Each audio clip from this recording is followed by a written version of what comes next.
Assalamualaikum warahmatullahi wabarakatuh.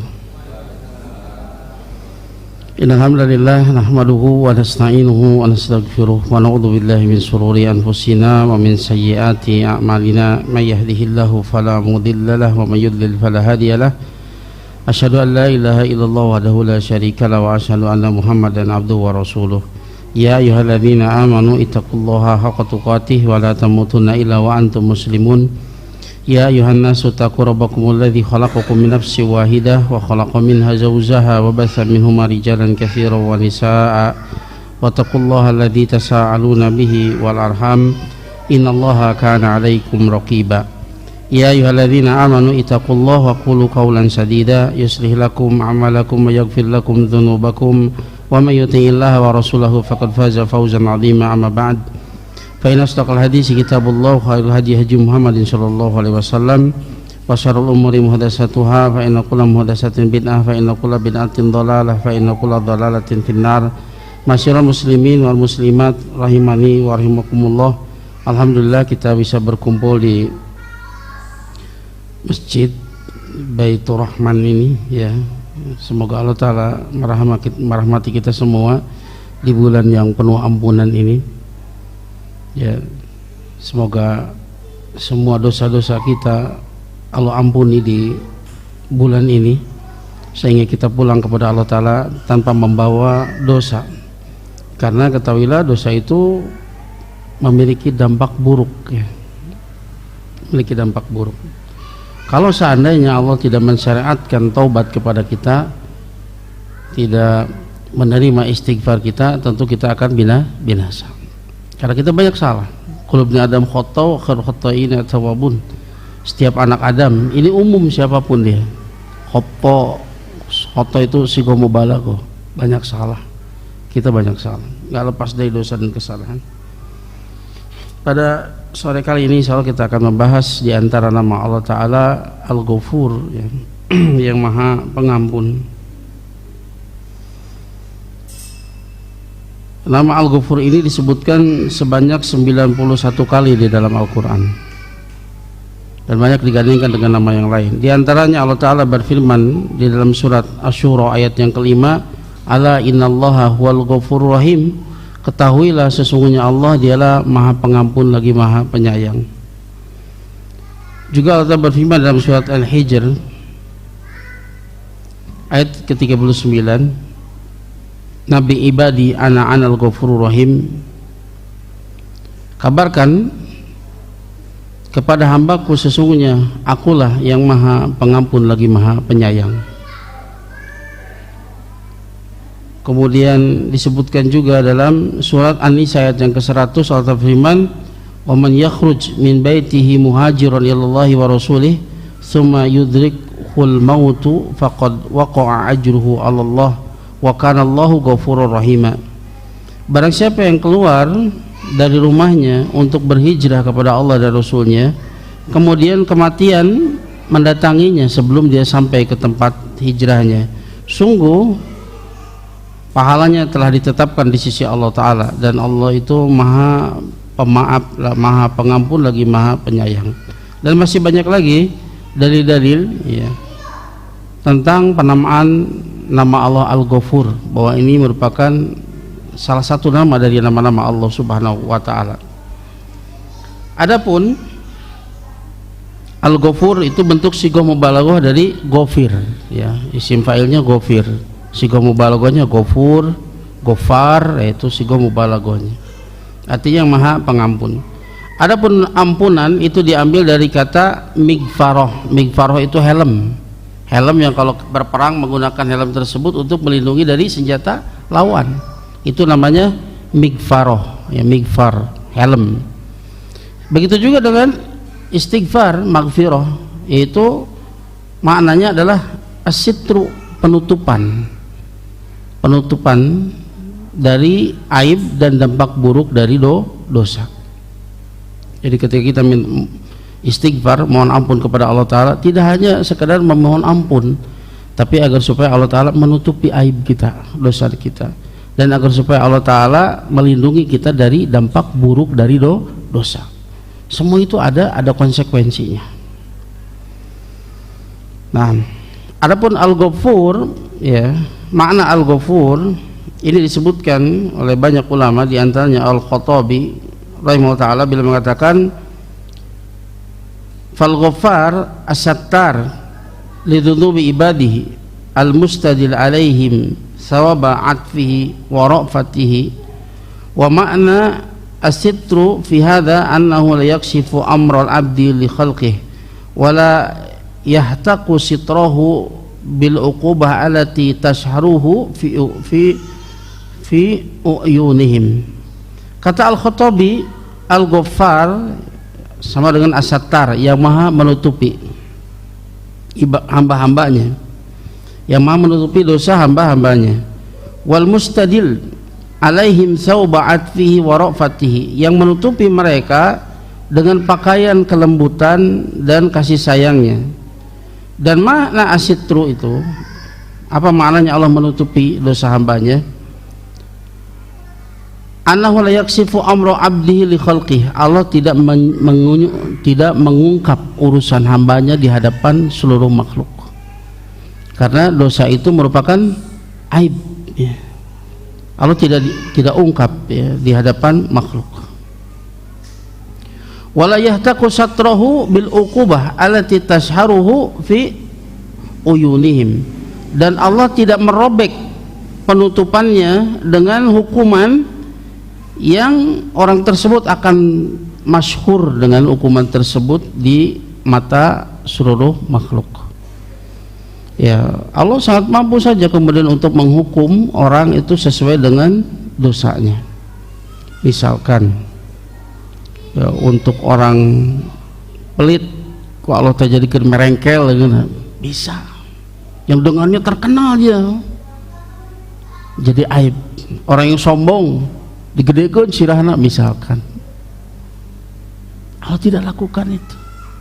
Orang yang banyak berbicara yang kotor, ghibah, misalkan, Allah penuhi mulutnya dengan lidahnya membengkak lain sebagainya, sehingga orang itu terkenal dengan hukumannya. Cekolot baheula nasional munon sok ngarentenkeun sok kutuan. Allah tidak menghukum dengan hukuman-hukuman yang membuat itu dia termasyhur dengan aibnya, dengan dosanya. Tidak.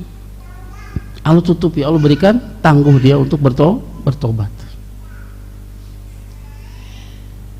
Berkata Al-Juzazi, mana al-ghufru fi haqqillahi subhanahu wa ta'ala, makna mengampuni bagi hak Allah Ta'ala, walladhi yasturu dhunuba ibadihi wa yaghtihim bisitrihi. Maknanya Allah mengampuni hambanya, yaitu Allah menutupi dosa hambanya, dan Allah menutupi dengan penutupannya. Berkata Syekh As-Sa'di rahimahullah ta'ala, Al-Ghafur alladzi lam yazal yaghfiru dzunuba wa yatubu ala kulli man yatub. Kata As-Sa'di, Al-Ghafur adalah yang senantiasa mengampuni dosa dan senantiasa menerima taubat bagi orang yang bertobat. Wa qala aidan, Nabi pun berkata dalam tafsir As-Sa'di, Al-Ghafur Al-Ghaffar alladzi lam yazal wa la yazal bil afwi ma'rufan wa bil ghufrani was-safhi an ibadihi mausufan. Kullu ahadin mudtirun ila afwihi wa maghfiratihi kama huwa mudtirun ila rahmatihi wa karamihi. Wa qad ada bil maghfirah liman ata bi asbabiha, qala ta'ala wa anni laghafurun liman taba wa amana wa amila sholihan tsumma ihtada. Kata Syekh As-Sa'di, nama Allah Al-Ghafur, Al-Afu, Al-Ghaffar, yaitu mana yang senantiasa dan terus menerus memaafkan. Dia terkenal dengan hal tersebut, dan dia senantiasa disifati dengan ampunan dan pemaafan kepada hambanya. Setiap orang itu sangat butuh kepada pemaafan dan ampunan Allah Subhanahu wa taala, sebagaimana dia pun sangat butuh kepada rahmat dan kemurahannya. Sungguh Allah Ta'ala telah menjanjikan dengan ampunan bagi siapa saja yang melakukan sebab-sebab ampunan. Jadi ampunan itu ada sebabnya. Jangan sampai orang yang terus menerus di dalam maksiat kemudian dia mengatakan Ya, dia terus-menerus dalam maksiat dengan berhujah bahwa kita punya Rabb yang Maha Pengampun lagi Maha Penyayang. Kalau dia tidak menempuh sebab-sebab ampunan berupa tobat diantaranya, maka Allah tidak akan ampuni. Jangan tertipu. Ya. Makanya dalam surat Al-Hijr tadi, Nabi ibadi anni anal ghafur rahim, kabarkan kepada hambaku, akulah yang Maha Pengampun lagi Maha Penyayang. Ayat 350-nya, inna adzabi huwal adzabul alim, dan kabarkan pula kepada hambaku, sesungguhnya adabku adalah adab yang teramat pedih. Dua sisi. Jangan tertipu dengan ya, Maha Pengampun dan Maha Penyayangnya, tapi ingat pula bahwa adab Allah itu adab yang teramat pedih. Maka jangan main-main dengan dosa dan kemaksiatan.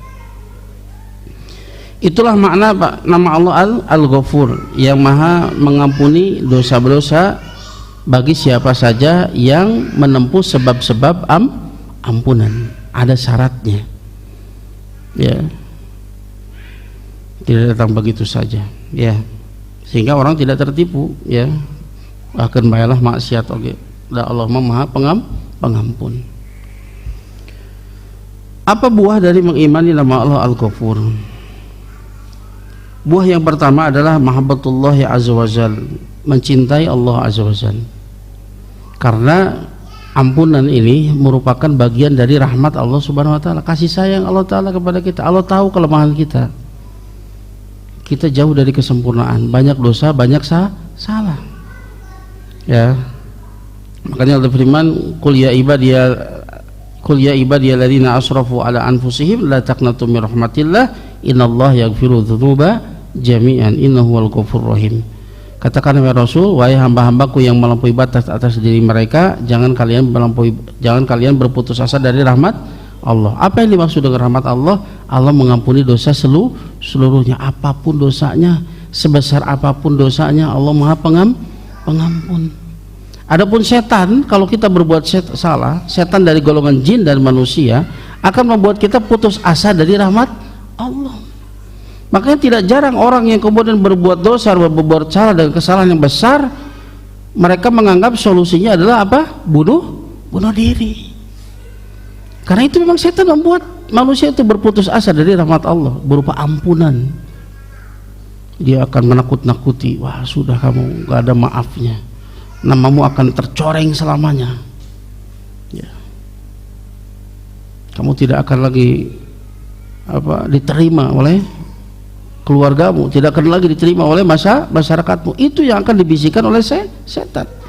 Ingatlah kita punya Rabb yang Maha Pengampun, sebesar apapun kesalahan kita, maka Dia Maha mengampuni. At-taib minadz-dzambi kama la dzanbalah, orang yang bertobat dari dosa seperti yang tidak punya dosa.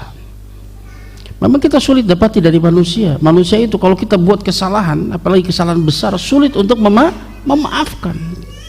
Terus diingat kesalahan kita. Tapi ingat, kita punya Rabb yang Maha Pengampun. Ya. Maka buah yang pertama mencintai. Karena ini merupakan kebaikan Allah Ta'ala kepada kita. Jubilatin nufus alahu biman ahsana ilaiha. Karena jiwa itu diciptakan untuk mencintai yang berbuat baik kepadanya. Apalagi kebaikan Allah Subhanahu wa Ta'ala. Dosa kita kepada Allah Ta'ala tak terhingga, tapi dengan rahmatnya, dengan kebaikannya, dengan kasih sayangnya kepada kita, Allah mengampuni dosa-dosa. Kemudian juga wahamduhu wa syukruhu, membuat kita akan senantiasa memujinya, bersyukur kepadanya, ala rahmatihi li ibadihi wa ghufranihi li dzunubihim, ya, atas kasih sayang Allah Ta'ala kepada hamba-hambanya, pengampunan Allah Ta'ala atas dosa-dosa mereka. Maka pada gilirannya ini akan membuahkan pada hati seorang mukmin berupa apa? Berusaha menghindari maksiat, qadrat tokoh, sekuat tenaga. Karena ingat, meskipun dosa-dosa kita diampuni, ya, harusnya ada dalam hati kita rasa malu. Kita pernah bahas tentang buah-buah mengimani nama Allah Ar-Rahman Ar-Rahim. Di antaranya yaitu akan melahirkan rasa malu. sebagaimana apa yang terjadi kepada Al-Aswad bin Yazid. Beliau adalah seorang tabi'in, muridnya Abdullah bin Mas'ud, Aisyah radhiyallahu anha.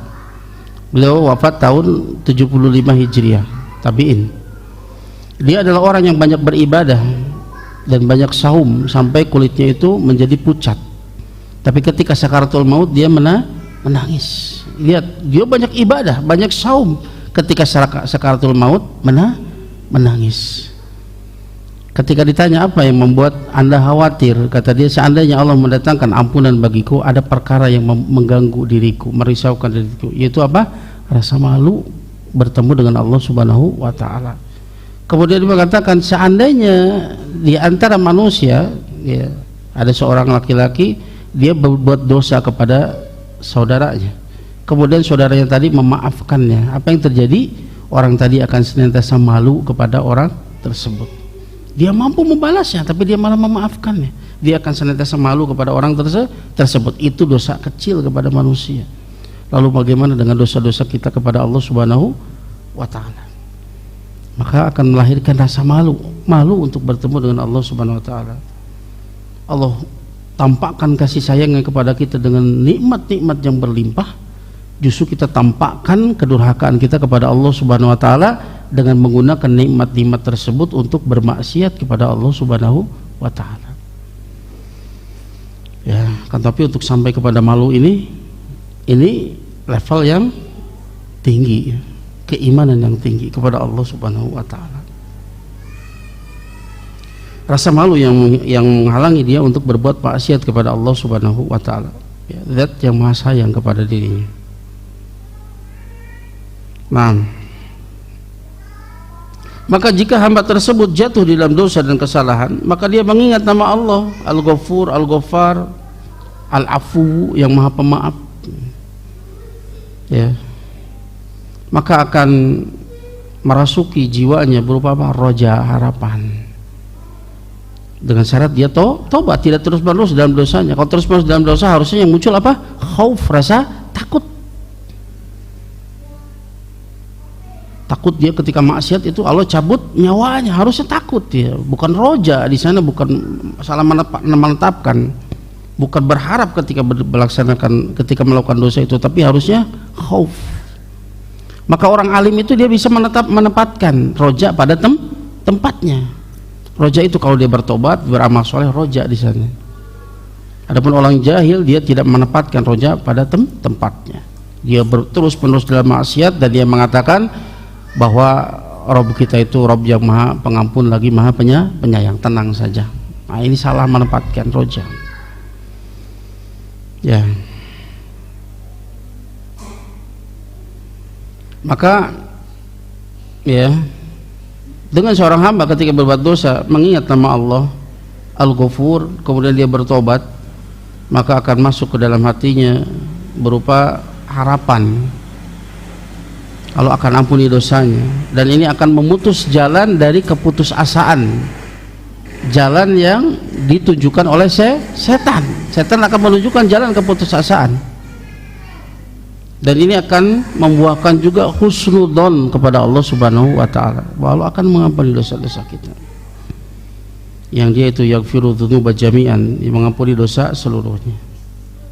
Kemudian buah yang kedua dari mengimani nama Allah Al-Ghafur, mendorong kita untuk beramal soleh dan berbuat banyak kebaikan. Kenapa? Li'annaha min asbabil husuli ala maghfiratillahi ta'ala walisayyiati salifah. Karena amal soleh dan kebaikan ini diantara sebab untuk sampai kepada ampunan Allah Ta'ala. Ya, sebab untuk mendapatkan ampunan dari Allah Ta'ala atas keburukan-keburukan kita yang telah lalu. Ini sebabnya, diantara sebabnya. Apalagi kita sadar betul ya, berapa banyak orang sudah kita sakiti, berapa banyak orang yang sudah kita zalimi. Apakah kita sudah mendatangi mereka semua untuk dihalalkan dosa kita, agar supaya mereka tidak menuntut kita di hari kiamat? Berapa banyak yang kemudian kita nggak ketemu lagi, dan tidak menutup kemungkinan mereka akan menuntut kita di pengadilan Allah Ta'ala. Maka takutlah. Dan di sana itu ya, makanya ketika Rasulullah SAW bersabda tentang hadis al-muflis, orang yang bangkrut, itu orang yang membawa pahala puasa, pahala zakat, pahala saum, banyak pahala yang dibawa, tapi kemudian dia dituntut di pengadilan Allah Ta'ala. Si fulan pernah mencela saya, si fulan telah mengambil harta saya, si fulan telah memukul saya, dan seterusnya. Maka kebaikan-kebaikannya diambil oleh orang-orang yang menuntutnya. Kalau sudah habis kebaikannya, apa? Keburukan mereka diberikan kepadanya, maka kemudian dia pun dilemparkan ke dalam neraka jahanam, padahal dia adalah orang yang banyak kebaikan. Lalu bagaimana dengan kita yang kita nggak tahu, nggak ada jaminan seberapa banyak amal baik yang diterima oleh di sisi Allah Subhanahu wa Ta'ala. Maka untuk itu perbanyak amal kebaikan untuk bekal kalau mereka itu menuntut kita nanti di hari kiamat. Maka ini mendorong kita untuk banyak beramal soleh, banyak berbuat kebaikan. Allah Ta'ala berfirman dalam surat Hud ayat 114, innal hasanati yudhibnas sayyiat, sesungguhnya kebaikan-kebaikan menghilangkan keburukan. Juga Rasulullah SAW bersabda, watbi is-sayyi'ata al-hasanata tamhuha, ikuti keburukan dengan kebaikan, niscaya kebaikan akan menghapuskan kesalahan. Di antara amalan-amalan yang bisa menghilangkan dosa-dosa ya, di antaranya yaitu Rasulullah SAW bersabda dalam hadis riwayat Muslim, as-salatul khams wal jumu'ah ilal jumu'ah wa ramadan ila ramadan mukaffiratun ma bainahunna idajtunibatil kabair. Salat yang 5 waktu, ini menggugurkan dosa. Salat yang 5 waktu dari salat ke salat itu menggugurkan dosa. Al-jumu'ah ilal jumu'ah, Jumat ke Jumat menggugurkan dosa. Ramadan ila Ramadan kepada Ramadan yang lain itu pun menggugurkan dosa, termasuk Ramadan sekarang. Ya, mukaffiratun ma bainahunna, menghapuskan dosa di antara ya, semuanya itu. Idajtunibatil kabair, jika menjauhi dosa besar. Juga di antara perkara yang mendatangkan ampunan adalah kita sering duduk di majelis ilmu ya, karena duduk di majelis ilmu itu diampunkan oleh seluruh makhluk, sampai ikan-ikan yang ada di lautan memohonkan ampun untuk orang yang duduk di majelis ilmu, ridho dengan apa yang mereka tuntut, karena dengan ilmu itu akan tercipta keadilan dan mereka pun akan merasakan dampak baiknya, mereka tidak akan dizalimi. Sampai ikan yang ada di lautan saja mendoakan untuk orang yang duduk di majelis ilmu, mengajarkan dan belajar.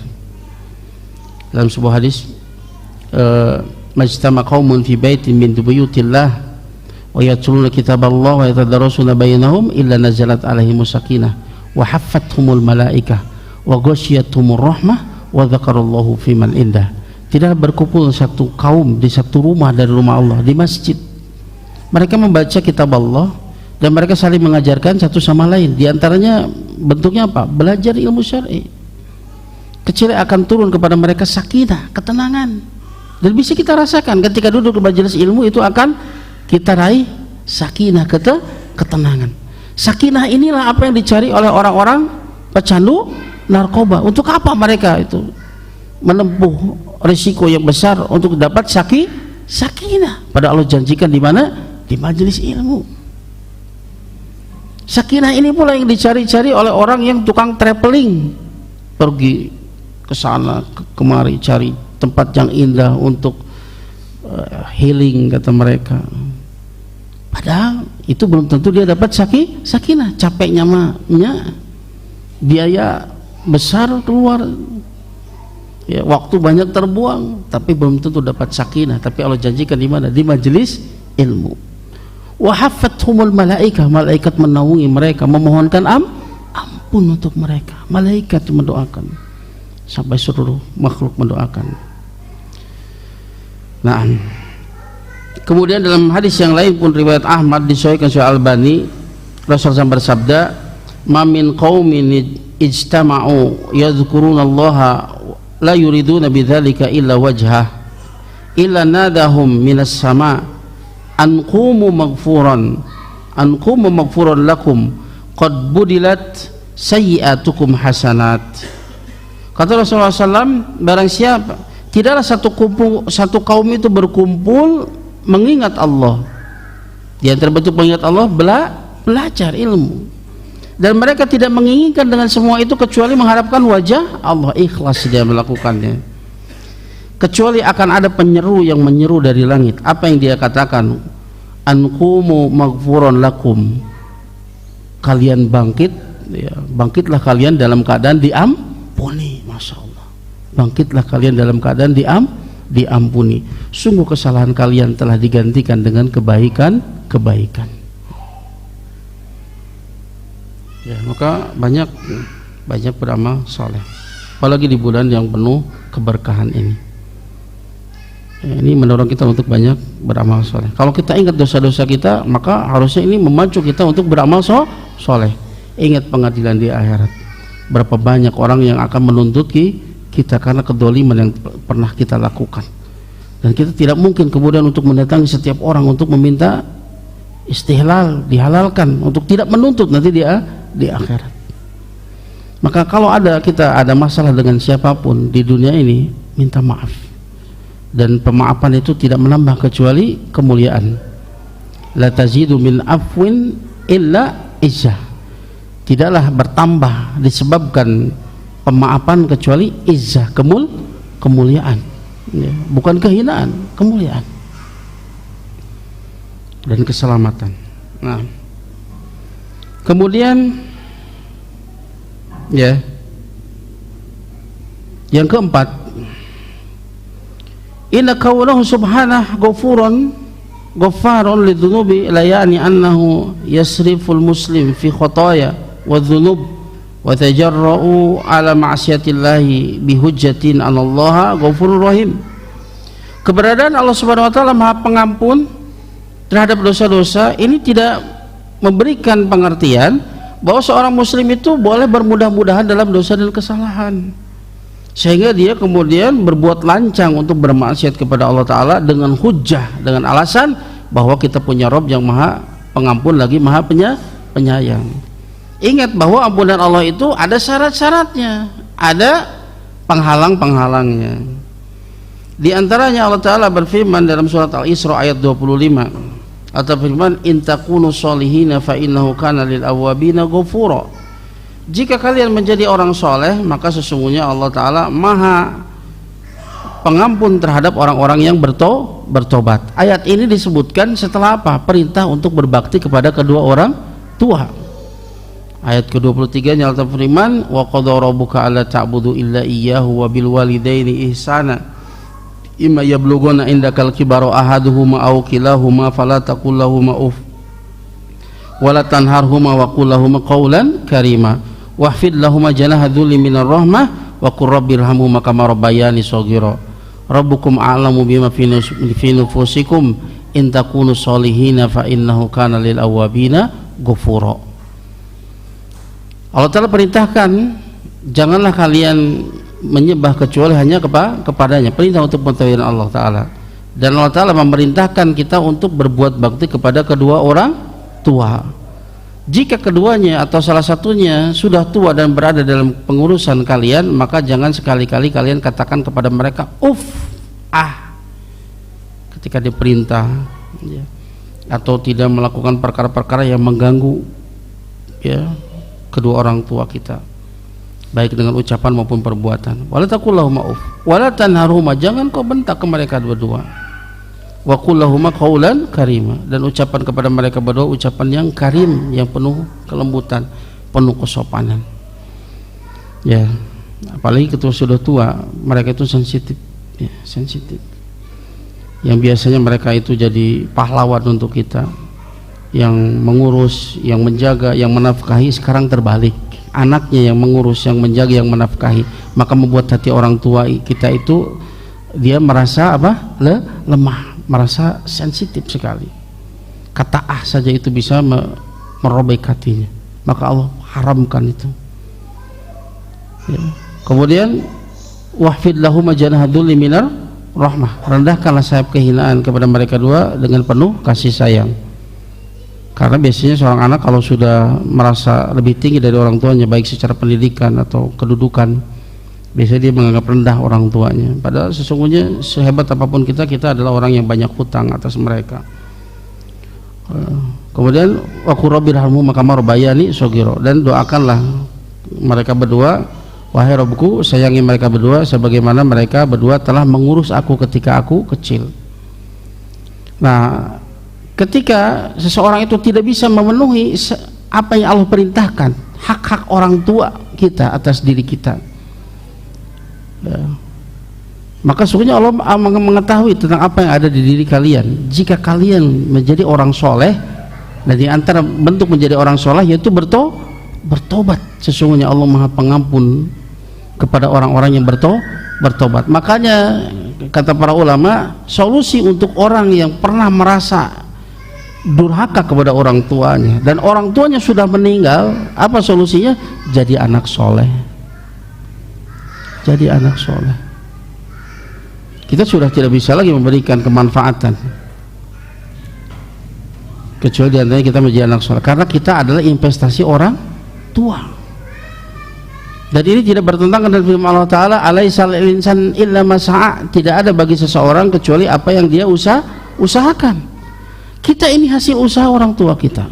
Rasulullah bersabda, atyabu ma'akal rajul min kasbih wa waladuhu min kasbih, sebaik-baik yang dimakan oleh seseorang adalah hasil jerih payahnya, dan anaknya ini adalah hasil jerih payahnya. Kitalah investasi orang tua. Orang tua kita sudah meninggal, maka jadilah kita orang yang soleh. Maka kebaikan yang kita lakukan, orang tua kita itu mendapatkan bagiannya.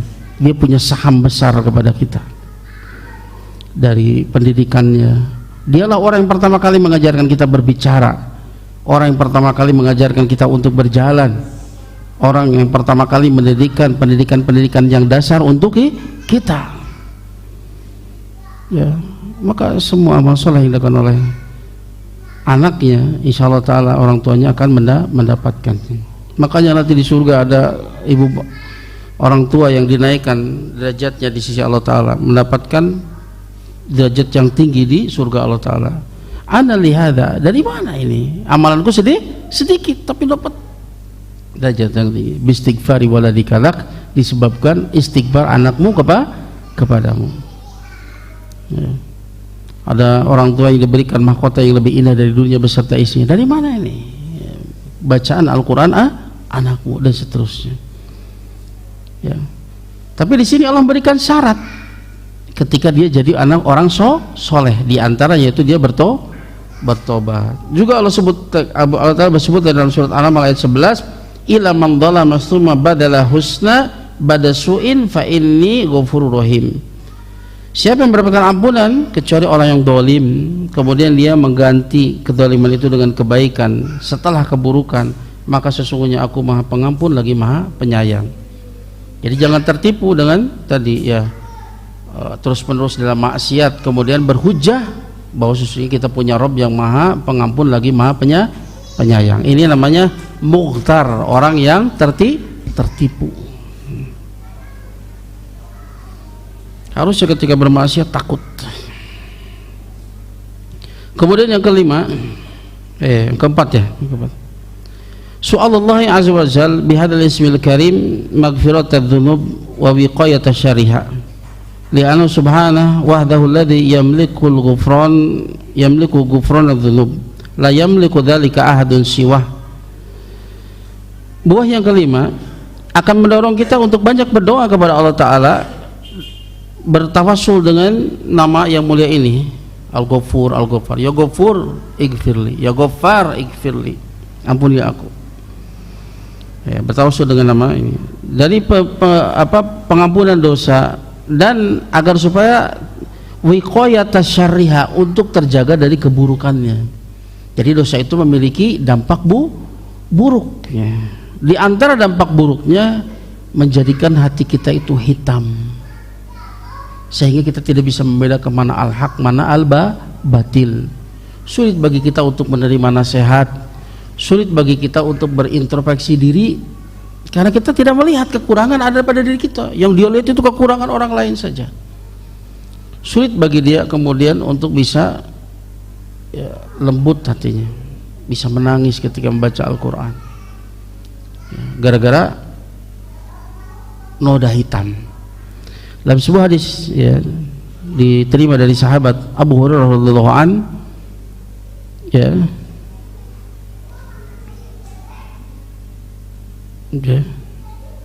Rasulullah bersabda, innal mu'min idza adznaba kanat nuqtatun sauda fi qalbihi fa in taba wa naza'a wastaghfara suqilat qalbuhu wa in zada zadat hatta ya'luwa qalbahu dzalika ar-ran alladzi dzakara Allahu 'azza wa jalla kalla bal rana 'ala qulubihim ma kanu yaksibun. Surat Al-Mutaffifin.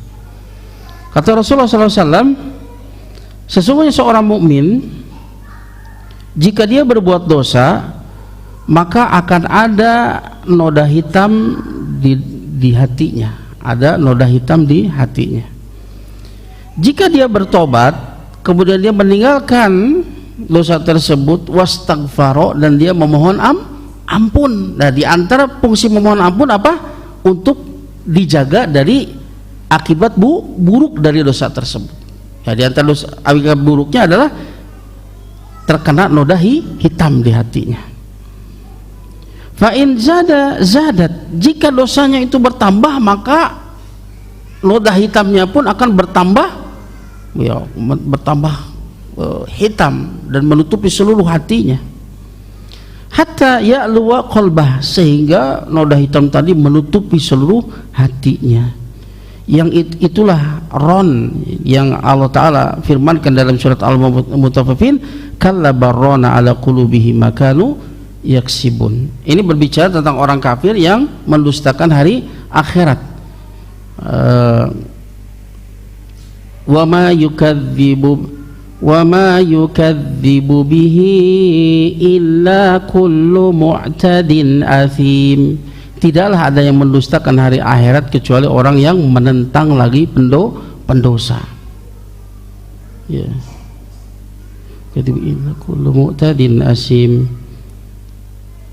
Idza tutla alaihi ayatuna qala asatirul awwalin. Jika dibacakan kepada mereka ayat-ayat kami, dia mengatakan ini dongeng orang terdahulu. Dongeng hungkul ya, fiksi. Kala barrona, sama sekali tidak. Itu karena ada noda barrona fi qulubi makanu yaksibun, noda yang ada di hatinya disebabkan apa yang biasa mereka lakukan berupa dosa.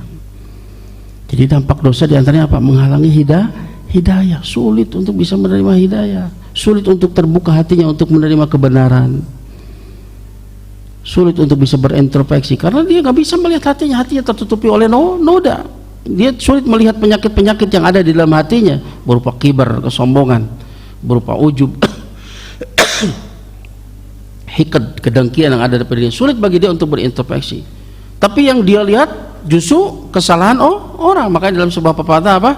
Semut di ujung samudra terlihat, gajah di pelupuk mata tak terlihat. Kesalahan orang meneletik, detail aja teh.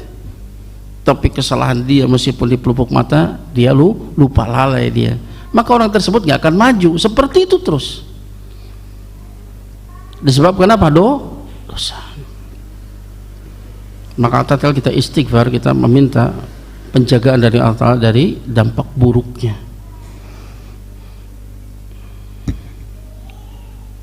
Ya,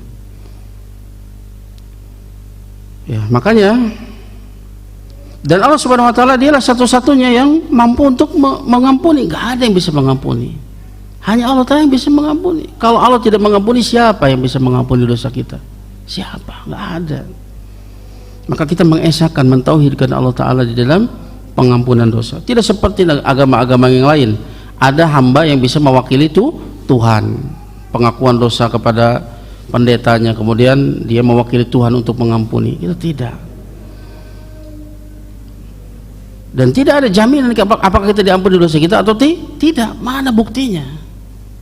Makanya kita mohon ampun itu terus, jangan pernah merasa.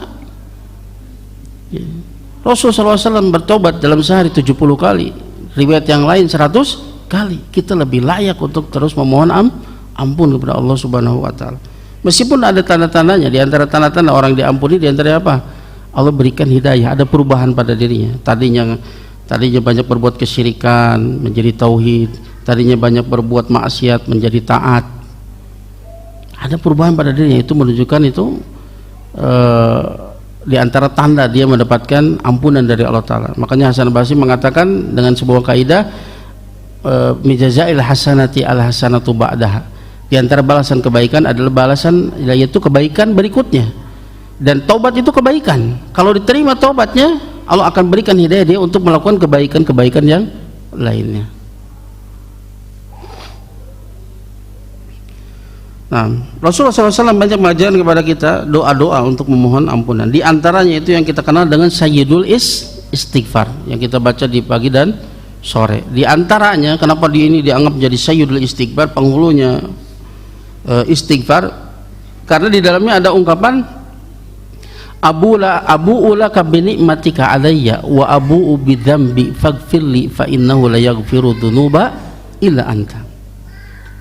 Kita awali dengan aku akui seluruh nikmatmu atas diriku. Aku akui semuanya.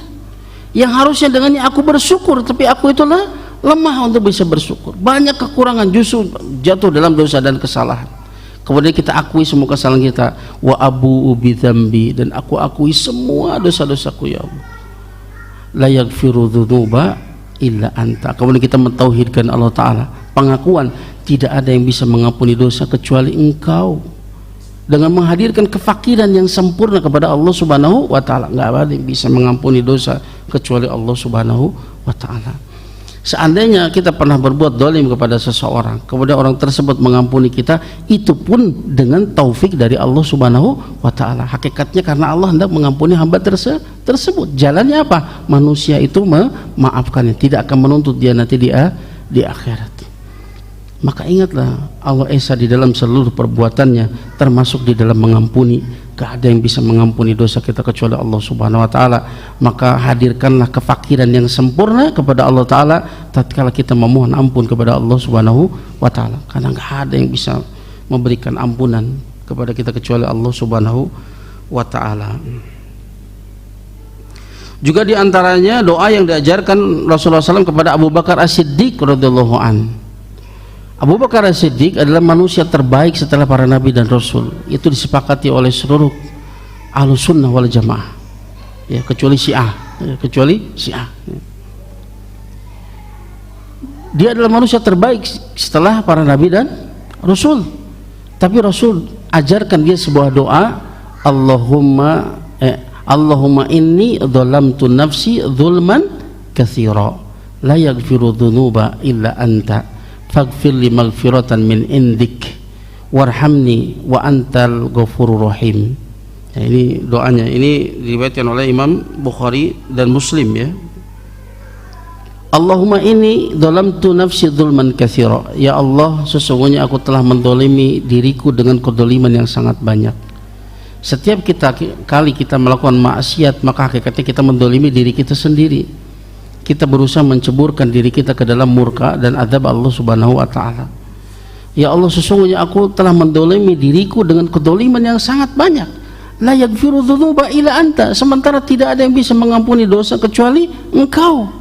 Faghfirli maghfiratan min indik, maka ampunilah aku dengan ampunan yang ada di sisimu, ampunan yang sempurna, ampunan yang luas, yang mengampuni seluruh dosa apapun jenisnya. Hatta kesyirikan sekalipun, kalau kita bertobat Allah akan ampuni, ya. Kecuali kalau kita mati tidak sempat memohon ampun, itu yang bahaya, karena Allah tidak akan mengampuni dosa kesyirikan. Innallaha la yaghfiru ayyushraka bihi wa yaghfiru ma duna dzalika liman yasha. Sesungguhnya Allah tidak akan mengampuni dosa kesyirikan, dan Allah akan mengampuni dosa selainnya bagi siapa yang Allah kehendaki. Kapan ini? Ketika dia mati membawa dosa syirik. Tapi kalau sebelum mati dia bertobat, seberat apapun dosa Allah ampuni soalnya. Makanya faghfirli maghfiratan min indik, ampunilah aku dengan ampunan yang ada di di sisimu. Yang ini nggak akan kita dapati dari makhluk. Kita sebutkan tadi makhluk. Kalau kita buat salah kepada makhluk, itu dia akan terus ingat. Sulit kita akan mendapatkan pemaafan yang sempurna dari makhluk. Makanya kita minta ampunan yang ada di sisimu. Warhamni, rahmatilah aku. Di antara permintaan rahmat adalah minta hidayah, diberikan hidayah agar supaya tidak jatuh ke dalam dosa yang sama di masa yang akan datang. Innaka antal ghafurur rahim, sesungguhnya engkau yang maha pengampun lagi maha penyayang. Sebaiknya ini dihafal ya, doa yang diajarkan Rasulullah SAW kepada Abu Bakar As-Siddiq ya. Allahumma zalamtu nafsi zulman katsira la yaghfiru dzunuba illa anta faghfir li maghfiratan min indik warhamni antal ghafurur rahim. Ya. Kemudian buah yang terakhir ya, yang kelima, yang terakhir. Mujahadatun nafsi ala takhalluqi bi khuluqis safhi 'anil nas wa sitri akhtaihim wa awratihim wa ihtida'i bi hajjil Qur'anil Karim alladhi ya'muru bil 'afwi 'anil nas wa muqabalati sayyiati bil hasanah. Buah yang kelima yaitu mujahadatun nafs, mengekang jiwa. Mengekang jiwa ya, berusaha untuk memerangi jiwa ya. Karena ini bertentangan dengan hawa nafsu. Ini bertentangan dengan hawa nafsu. Untuk apa mengekang jiwa? Untuk apa? Untuk memiliki akhlak pemaaf. Ini sulit atau mudah? Sulit. Musibah yang Allah datangkan itu ada dua macam. Ada musibah yang langsung Allah turunkan tanpa perantara hamba, ada yang Allah turunkan melalui perantara hamba. Kalau musibah yang langsung tanpa perantara hamba, biasanya manusia itu lebih mudah untuk bersabar. Contoh misalkan gempa bumi, banjir, itu lebih mudah untuk bisa menerima. Ya sudah, ini ketetapan Allah Ta'ala, mau gimana lagi, terima saja. Lebih mudah untuk bisa bersabar. Tetapi kalau musibah tersebut melalui hambanya, berupa ada orang yang menyakiti kita, orang yang berkhianat kepada kita, orang yang mengusir kita, rasanya sulit untuk bisa sabar. Kenapa? Ada orang yang bisa dijadikan sebagai kambing hitam, padahal hakikatnya dia hanya sekedar sebab. Siapa yang menurunkan musibah itu? Allah Subhanahu wa Ta'ala. Harusnya sama. Maka solusinya bagaimana? Perbaiki hubungan kita dengan Allah Subhanahu wa Ta'ala. Ma'asaba min musibatin fa bima kasabat aydikum wa ya'fu an katsir. Tidaklah ada satu musibah yang menimpa kepada kalian kecuali disebabkan karena tangan-tangan kalian, dan Allah memaafkan kebanyakan dari dosa. Maka mohon ampun kepada Allah Ta'ala, perbaiki hubungan kita dengan Allah Subhanahu wa Ta'ala, dan maafkan manusia tersebut, karena hanya dia sekedar sebab. Yang menakdirkannya siapa? Allah Subhanahu wa Ta'ala. Ini mendorong kita untuk mudah untuk memaafkan, dan memaafkan itu plong daripada punya dendam. Itu membuat hati kita itu nggak enak. Sudah maafkan, ya mungkin dengannya ada hikmah yang dengannya kita kemudian ya bisa berbuat banyak ya, menjadi motivasi kepada kita untuk kebaikan dan seterusnya ya. Lihatlah bagaimana kita pernah mendengar cerita tentang Mistah bin Utsasah. Mistah bin Utsasah ini adalah sepupunya Abu Bakar As-Siddiq. Dia sama-sama muhajirin yang berhijrah dari Mekah ke Madinah. Ketika tersebarnya hadis ifki, hadis ya, dusta tentang Aisyah, Mistah bin Utsasah ini termasuk orang yang menyebarkan hoax tersebut. Padahal Mistah bin Utsasah itu oleh Abu Bakar As-Siddiq itu senantiasa diberikan nafkah, karena dia saudaranya, dia orang miskin dan dia seorang muhajirin. Abu Bakar sangat sayang kepadanya, sering diberikan nafkah. Tapi ketika tersebarnya hadisul ifki, maka Mistah bin Usasa itu termasuk orang yang menyebarkan cerita dusta tadi. Bagaimana Abu Bakar tidak marah? Yo cek Sunda mah naon teu mulang tarima naon bahasa nanti nu asli dipulang sengit, diberikan kebaikan, tapi malah ketika Aisyah itu terkena fitnah dari orang-orang munafik, justru Mistah bin Usasa ikut menyebarkan. Marahlah Abu Bakar, kemudian dia bersumpah untuk tidak memberikan nafkah lagi kepada Mistah bin Usasa. Cek urang mah wajarnya wajar ya. Mending tidak kemudian menghukumnya ya, bager sakitu, tapi tidak menurut Allah Ta'ala. Inilah petunjuk Al-Quran. Kemudian ketika itu ya, termasuk Imam At-Tabari, Ibnu Jarir At-Tabari menukil kisah ini di antara asbabun nuzul ya, asbabun nuzul firman Allah Ta'ala surat An-Nur ya, surat An-Nur ayat 22. Kemudian Allah Ta'ala berfirman, la ya'talil ulul fadli minkum wasa'ah an yu'tu ulil qurba wal masakin wal muhajirin wal muhajirin fi sabilillahi wal ya'fu wal yasfahu ala tuhibbuna yaghfirallahu lakum wallahu ghafurur rahim. Allah turunkan firman-Nya dalam surat An-Nur ayat 22, hendaknya orang yang memiliki kelebihan dan keluasan di antara kalian, hendaknya dia tidak bersumpah untuk tidak memberi ulil kurba saudaranya, wal masakin orang miskin, wal muhajirina fisabilillah dan orang berhijrah di jalan Allah. Hendaknya dia tidak bersumpah. Orang yang memiliki kelebihan dan keluasan, hendaknya dia tidak bersumpah untuk tidak memberikan nafkah kepada orang yang memiliki kekerabatan dengannya, orang miskin dan orang yang berhijrah di jalan Allah. Dan Mistah bin Usasa ini dia terpenuhi 3 syarat tadi: saudaranya, orang miskin, dan orang muhajir. Teguran langsung kepada Abu Bakar As-Siddiq. Maka kemudian apa perintah Allah Ta'ala? Wal ya'fu wal yasfahu, hendaknya mereka itu memaafkan. Wal yasfahu, yasfahu itu kalau kita soful unuk ini, kalau kita berpaling maka yang terlihat soful unuk ini, maka sofu artinya apa? Sudah jangan ingat-ingat lagi kesalahannya, lupakan saja kesalahan, lebih dalam lagi maafkan, dan sudah jangan lihat lagi kesalahannya. Lihatlah bahwa apa yang kita lakukan itu semata-mata untuk mendapatkan wajah Allah. Meskipun orang tadi berbuat buruk kepada kita, itu urusan antum dengan Allah. Aku berbuat baik kepadamu, itu urusanku dengan Allah Subhanahu wa Ta'ala. Innama nut'imukum la nuridu minkum jazaa'a wala syukur. Sesungguhnya aku beri makan kepada kalian, aku tidak mengharapkan dari kalian balasan maupun ucapan terima kasih. Berbuatku kepada kalian itu urusanku dengan Rabbku. Kamu berbuat buruk kepadaku, membalas kebaikan dengan keburukan, itu urusanmu dengan Allah Subhanahu wa Ta'ala.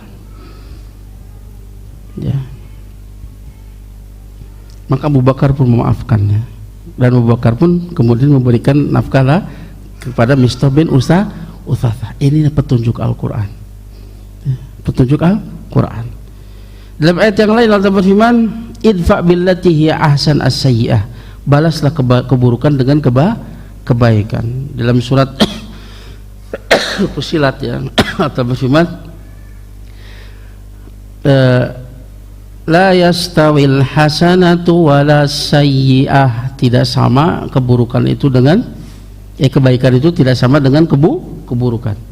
Idfa' billati hiya ahsan, balaslah keburukan dengan kebaikan. Fa idzal ladzi bainaka wa bainahu adawatun ka'annahu waliyyun hamim, maka tiba-tiba kalau kamu balas keburukan dengan kebaikan, maka tiba-tiba orang yang tadinya ada permusuhan denganmu tiba-tiba menjadi teman yang sangat akrab. Wa ma yulaqaha illa alladzina sabaru, Tidak akan ada yang mendapatkan anugerah seperti itu kecuali orang-orang yang sabar. Wa ma yulaqaha illa dzu hadzin azim. Tidak ada yang mendapatkan karunia seperti itu kecuali orang yang sudah Allah takdirkan dia mendapatkan bagian yang besar. Orang yang lapang dada. Ya. Makanya banyak orang yang masuk Islam itu tidak hanya mendengarkan dalil, tapi juga melihat apa? Akhlak. Di antara akhlak yang baik adalah pemaafan. Dan itu membuat plong. Urusan saya berbuat baik kepada Anda itu urusan saya dengan Allah Subhanahu wa taala. Saya tidak mengharapkan balasan maupun ucapan terima kasih dari Anda. Anda berbuat buruk kepada saya itu urusan Anda dengan Allah Subhanahu wa taala. Ya, seperti itu. Itulah petunjuk Al-Quran. Ya.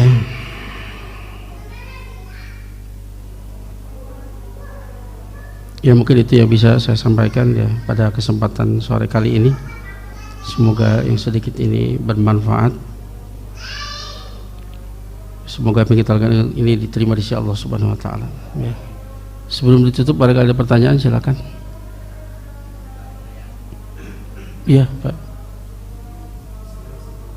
Iya.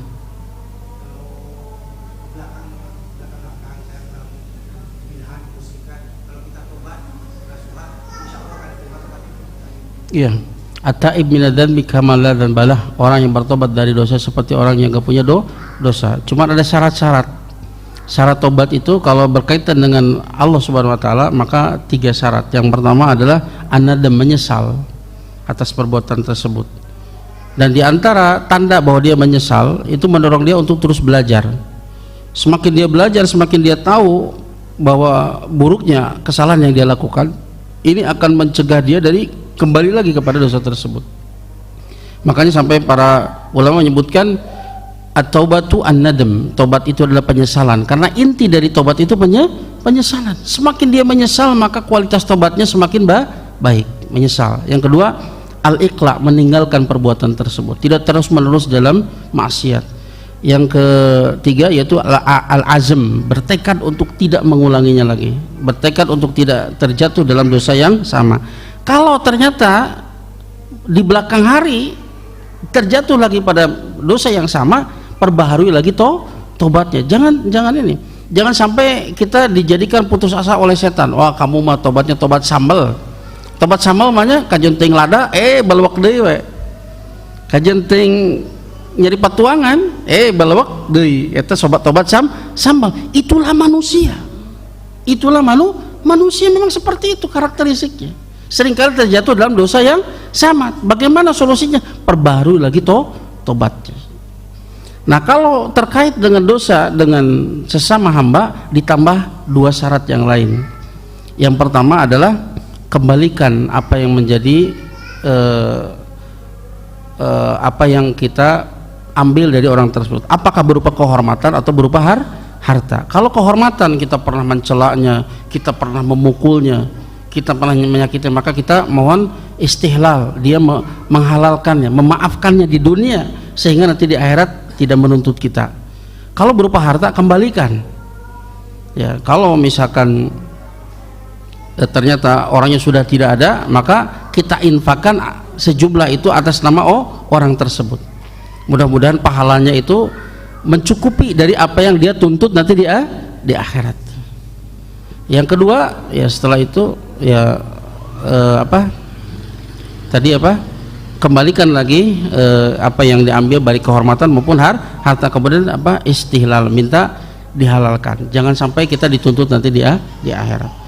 Makanya kalau misalkan ada di sini di antara keluarga atau siapapun yang kita merasa punya dosa ya, dan kadang-kadang tekarasa oke ya dosa, maka mohon maaf ya, mohon maaf, jangan tuntut saya nanti di akhirat, dan kita berusaha untuk mengganti keburukan kita dengan kebaikan, apalagi kepada orang tua ya, kita mohon maaf kalau dalam bakti kita itu kurang, dan kita akan senantiasa merasa kurang. Orang yang ditinggal mati, yang orang tuanya itu sudah meninggal, pasti dia akan merasa dirinya itu telah berbuat durhaka kepada orang tuanya, meskipun dia ketika masih hidupnya itu sungguh-sungguh untuk berbakti kepada orang tuanya. Kenapa? Dia merasa kurang, kenapa saya tidak lebih dari itu? Pada sesungguhnya saya bisa mungkin untuk lebih dari itu, untuk berbakti kepada orang tua saya. Menyesal dia. Apalagi orang yang tidak berbakti, dia akan betul-betul menyesal. Makanya saya berpesan kepada orang yang, siapa saja yang masih punya ibu bapak, maka berbaktilah semaksimal mungkin. Nah, karena kalau mereka sudah tidak ada, antum akan menyesal, pasti akan menyesal. Ya. Dan dia adalah pintu surga yang paling tengah. Al-walid awsatu abwabil jannah fa in syi'ta fa'adid dzalikal bab aw ihfadhu. Orang tua itu pintu surga yang paling tengah, paling indah dan paling mudah untuk diraih. Jika engkau mau, maka nyahkan ya pintu tersebut, atau engkau jaga. Ya, tentu semua yang berakal pasti akan menjaganya. Ya, dan potret gambaran anak-anak kita, apakah dia akan berbakti kepada kita atau tidak, gambarannya sejauh mana bakti kita kepada kedua orang tua. Al jaza'u min jinsil amal, balasan itu sesuai dengan perbuatan. Kamat tadinu tudan, sebagaimana engkau memperlakukan seseorang, tudan, seperti itu pula engkau akan diperlakukan. Jadi kalau kita ingin anak-anak kita berbakti, maka kita yang berbakti kepada kedua orang tua kita, dan mereka akan melihat contoh ya. Wallahu ta'ala bishawab. Ini itu Pak ya. Iya. Nih Pak. Ada lagi? Ya, mana ini? Waalaikumsalam warahmatullahi wabarakatuh.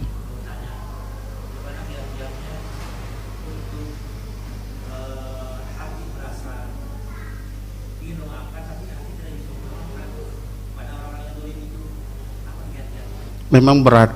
Itu mudah diucapkan nama Mang Dedi. Mudah diucapkan, tapi praktek nama berat. Perlu taufik dari Allah Ta'ala. Makanya nggak ada yang bisa memaafkan kecuali orang yang sabar, betul-betul teruji kesabarannya. Kecuali orang yang betul-betul memang ditakdirkan oleh Ta'ala untuk mendapatkan bagian yang besar. Sulit untuk punya lapang dada seperti itu, apalagi orang tersebut betul-betul menyakiti kita. Abdi belum tentu. Nyarius sama gampil, tapi praktek nama belum tentu. Nah, kita berusaha untuk mempraktekannya. Di antaranya yaitu dengan mengingat bahwa yang menurunkan musibah itu Allah. Bahwa di balik musibah itu terdapat rahmat Allah yang berlimpah. Sebetulnya Allah itu hendak memberikan banyak kebaikan untuk kita. Allah hendak memberikan pahala kesabaran kepada kita. Lamun untuk itu mah irham menang pahala kesabaran. Innama yuwaffas sabirun ajruhum bighairi hisab, hanyalah disempurnakan pahala orang yang sabar itu tanpa hitungan. Allah hendak mengangkat derajat kita. Ya, innal abda idza sabaqat minallahi manzilah lam yablughu bi amalihi. Seorang hamba jika Allah menetapkan bagi dia memiliki derajat yang tinggi nanti di surga, Allah menghendaki itu sebetulnya. Makanya musibah itu diantaranya apa? Sebetulnya itu adalah Allah hendak mengangkat derajat kita. Allah ingin memberikan kita derajat yang tinggi di surga. Surga itu darajat, makin ke atas nikmatnya makin besar. Tapi amalnya itu nggak cukup. Maka apa yang Allah lakukan? Ibtalahu, Allah uji dia fi jasadihi wa malihi wa walihi, yang menimpa kepada jasadnya, menimpa kepada hartanya, menimpa kepada anak keturunannya. Tsumma sabarahu, kemudian Allah berikan kepada dia taufik untuk bisa bersabar. Untuk yang dengannya Allah hendak menyempurnakan pahala untuknya. Hatta yuballighahu manzilah allati sabaqat minallahi ta'ala, sampai dia kemudian Allah sampaikan kepada manzilah tinggi tersebut. Ya, yang telah Allah tetapkan untuknya. Jadi di balik musibah itu termasuk tadi ada orang ya menyakiti kita, Allah hendak mengangkat derajat, termasuk juga di dalamnya untuk menghapuskan dosa. Dan ini adalah karena kasih sayang Allah Ta'ala, dan penghapusan dosa di dunia itu adalah lebih ringan daripada nanti diadab di neraka jahanam. Mau kuat orang kenwai macet cana naon dibanding nanti di neraka jahanam. Dalam sebuah hadis ini riwayat Bukhari Muslim, mayusibul muslim minasobin wala wasobin wala hammin wala hazadin wala adza wala ghamin hatta syaukati yusaquha ila kafarallahu biha min atayahu. Tidaklah menimpa seorang muslim dengan syarat dia sabar, menimpa kepada dia berupa apa? Kelelahan, kecapean yang dia rasakan, penyakit, penderitaan yang dia rasakan, kesulitan yang dia rasakan, kesedihan yang dia rasakan, gangguan orang lain kepada dirinya, kemudian wala gomin, ya, kebingungan yang dia rasakan, sampai duri yang menusuk kepada dirinya, kecuali dengan hal semua itu Allah ingin menghapuskan dosanya. Allah, sehingga kita pulang kepada Allah tanpa membawa dosa. Nah, kembali melingkir dia daripada angke dia. Itu makanya sesungguhnya Allah kalau mencintai satu kaum, Allah akan mengujinya. Makanya lihat orang-orang yang paling dicintai oleh Allah Ta'ala siapa? Rasulullah SAW dan para sahabat, kehidupannya itu penuh dengan ujian. Asyadul bala lil anbiya, cobaan terberat kepada siapa? Para nabi. Kita nggak akan sanggup kalau diberikan cobaan apa yang diberikan kepada nabi. Itulah kehidupan. Makanya bahagia itu bukan seperti di negeri dongeng, bahagia itu lebat duit terus, sehat terus. Bukan. Bahagia itu seorang muslim itu ketika dia masuk surga dan selamat dari api neraka. Ini kebahagiaan yang sesungguhnya. Ada pun negeri ini negeri bala, negeri ujian. Ya. Jadi disitulah justru kebahagiaannya. Maka ketika kita nyari pisan hatiku si fulan, ingat ini lebih ringan. Ya. Lalu dibalik semua itu ada rahmat Allah Subhanahu wa Ta'ala, ada ampunan, hendak ditinggikan derajatnya. Allah hendak lebih mendengar doanya, ya. Kemudian tadi apa saja, ampunan, ditinggikan derajat, hendak memberikan pahala kesabaran. Allah hendak lebih mendengar lagi doanya dan seterusnya. Maka lihatlah ke sana. Maka katakanlah, seandainya ya kita tetap berbuat baik kepada dia, itu urusan saya dengan Allah Ta'ala. Saya tidak mengharapkan balasan maupun ucapan terima kasih dari Anda. Adapun Anda berbuat buruk kepada saya, itu urusan Anda dengan Allah Subhanahu wa Ta'ala. Itu membuat kita plong. Daripada kita harus berusaha untuk membalas, janganlah, nggak usah. Allah lebih tahu, lebih layak untuk membalas. Apalagi kalau bisa kita mendoakan, ya Allah berikan taufik kepadanya. Masya Allah, makbul itu mah. Nggak doakan lebih ngewa ke orang. Makbul, dan malaikat akan mendoakan dengan doa yang sama untuk kita. Maka lihatlah, itulah kebahagiaan bagi seorang muslim itu bukan di sini. Ini negeri ujian. Ini hanyalah persinggahan. Maka perhatikanlah bagaimana kebaikan negeri yang sesungguhnya, yaitu negeri akhirat. Insya Allah mudah-mudahan itu membuat lebih plong, dan tentunya kita minta pertolongan kepada Allah Ta'ala untuk bisa memaafkan, karena nggak mungkin kita bisa memaafkan kecuali dengan taufik dari Allah Subhanahu wa Ta'ala. Memang itu ya mudah diucapkan, sulit untuk bisa diamalkan. Ya. Alhamdulillah. Ada lagi? Cukup ya? Ya, alhamdulillah. Terima kasih atas segala perhatiannya, mohon maaf atas segala kekurangannya. Semoga sedikit ini diterima sebagai amal saleh di sisi Allah Ta'ala. Semoga dengannya kita diampuni dosa-dosa kita. Naktafi bihadzal qadar, astaghfirukum subhanaka Allahumma wa bihamdika asyhadu an la ilaha illa anta astaghfiruka wa atubu ilaik. Assalamualaikum warahmatullahi wabarakatuh.